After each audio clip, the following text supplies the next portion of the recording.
शैलेश भाई, आज दिल्ली वालों को सबको आपने यहाँ एक मंच पर एकत्रित कर दिया है जी। और दिल्ली में तो सारी संस्कृति हर प्रकार की रहती है। दिल्ली में कोई काम हो जाए लोग ये सोचते हैं कि भाई ये इन दिल्ली वालों ने ही किया है, क्योंकि सारी राजनीति यहीं से चलती है। मेरे को तो याद है, मैं पेट्रोल पंप पे भाई साहब पेट्रोल भरवा रहा था। एक लड़का आया अपनी मोटरसाइकिल लेके, पेट्रोल पंप वाले ने पूछा भाई साहब कितने का डाल दूं? बोला मुझे तो 10 रुपए का दे दे, छिड़क के आग लगानी है। भाई साहब कुछ नहीं, दिल्ली में तो अलग अलग माहौल है। अभी तो वहाँ मेट्रो चल गई है, मैं तो मेट्रो में बैठा भाई साहब, सभी प्रांतों के लोग आते हैं।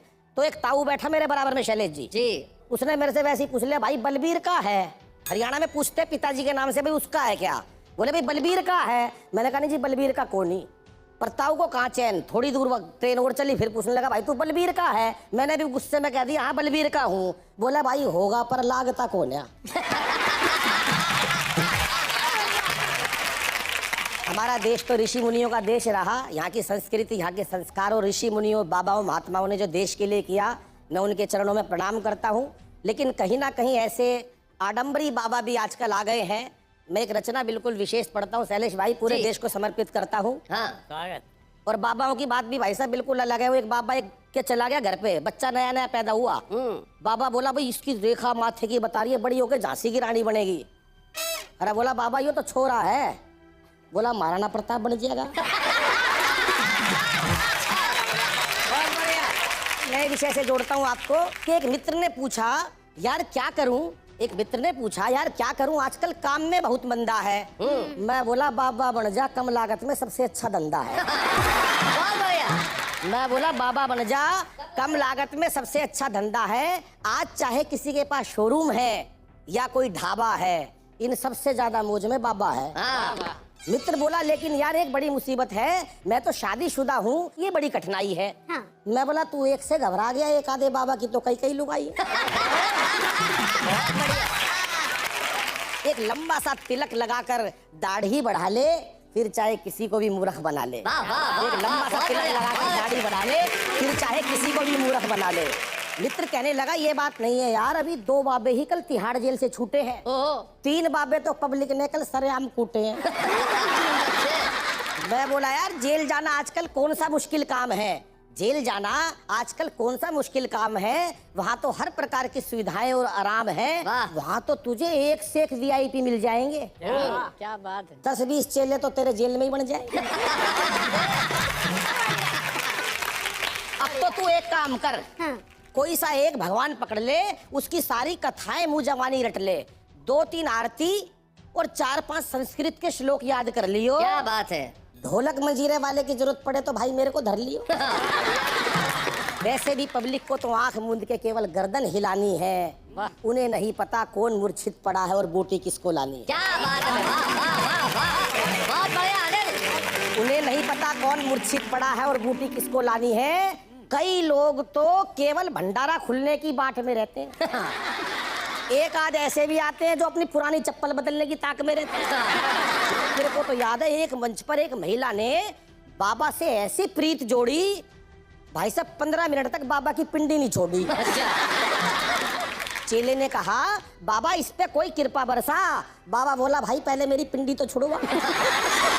कृपा तो आजकल चुटकियों में बरस जाती है, मात्र गोलगप्पे और डोसा खाने से ही तकदीर बदल जाती है। क्या बात है।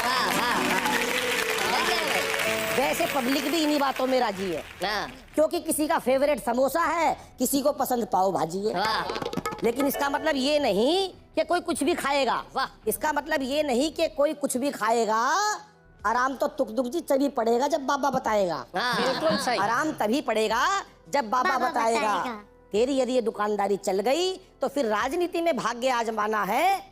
अरे यार पब्लिक का बेवकूफी तो बनाना है, पब्लिक का बेवकूफी तो बनाना है। अगर नेता के साथ साथ बाबा हो गया, समझ ले सोने पे सुहागा हो गया। क्या बात है।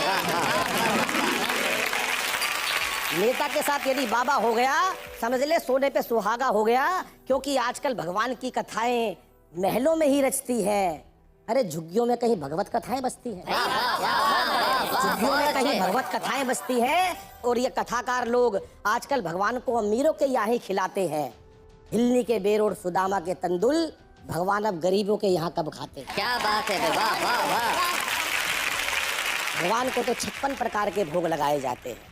देश की व्यवस्था पे ध्यान चाहूंगा कि भगवान को तो 56 प्रकार के भोग लगाए जाते हैं, दूसरी तरफ मेरे देश के करोड़ों बच्चे भूख से बिलबिलाते हैं। क्या बात है। दूसरी तरफ मेरे देश के करोड़ों बच्चे भूख से बिलबिलाते हैं। अरे ऐसा कौन सा भगवान होगा, ऐसा कौन सा माँ बाप होगा जो अपने बच्चों को भूखा देखकर 56 प्रकार के भोग खा लेगा।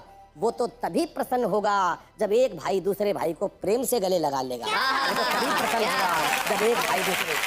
भरी बरसात का मौसम है, न टालो मुझको। भरी बरसात का मौसम है, न टालो मुझको। मैं दबी खाज हूँ, तबीयत से खुजालो मुझको।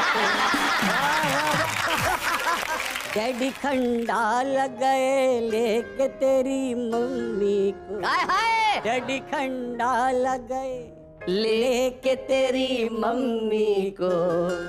और मौसम भी है बिंदास, बुला लो मुझको। हाय हाय हाय। हाय बहुत बढ़िया।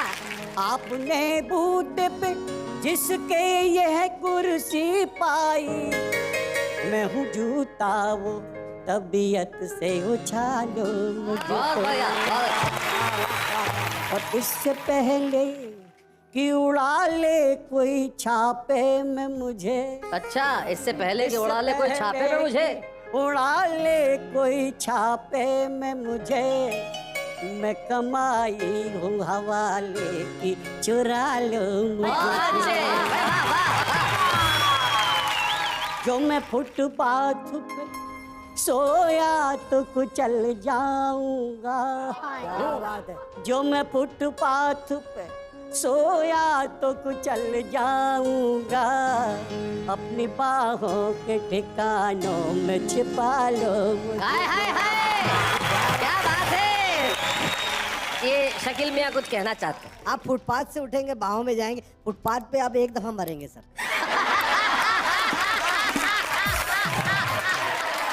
ओए वाह वाह, मुझे अच्छा लगा। फ्यूज बल्ब में भी करंट आ रहा है। अरे यहाँ जिसका ट्रांसफॉर्मर उड़ा हुआ है वो इश्क कर रहा है, तो उसकी तो क्या मिसाल है। बारिश को लेके कुछ गजलें कही हैं। जी इरशाद। कि छत टपक रही है मेरे बूढ़े मकान की। छत टपक रही है मेरे बूढ़े मकान की। छत टपक रही है मेरे बूढ़े मकान की। बरसात लाई मुश्किलें सारे जहान की। वाह वाह। बादल की टंकियों से क्यों पानी टपक रहा। बादल की टंकियों से क्यों पानी टपक रहा। टोटी चुरा ली क्या किसी ने आसमान। क्या बात है भाई, वाह वाह, बहुत बढ़िया बात है। कॉफी के संग मंगोड़े हो रिम झिम फुहार में। कॉफी के संग मंगोड़े हो रिम झिम फुहार में। फरमाइशें तो देखिए हलवे जवान की। हाय हाय। फरमाइशें तो देखिए हलवे जवान की। भीगे बदन गुलाब से बारूद हो गए। हाय हाय। भीगे बदन गुलाब से बारूद हो गए। अब खैर मांगिए हुजूर अपने जान की। हाय हाय, क्या बात है। खैर मांगिए हुजूर अपने जान की।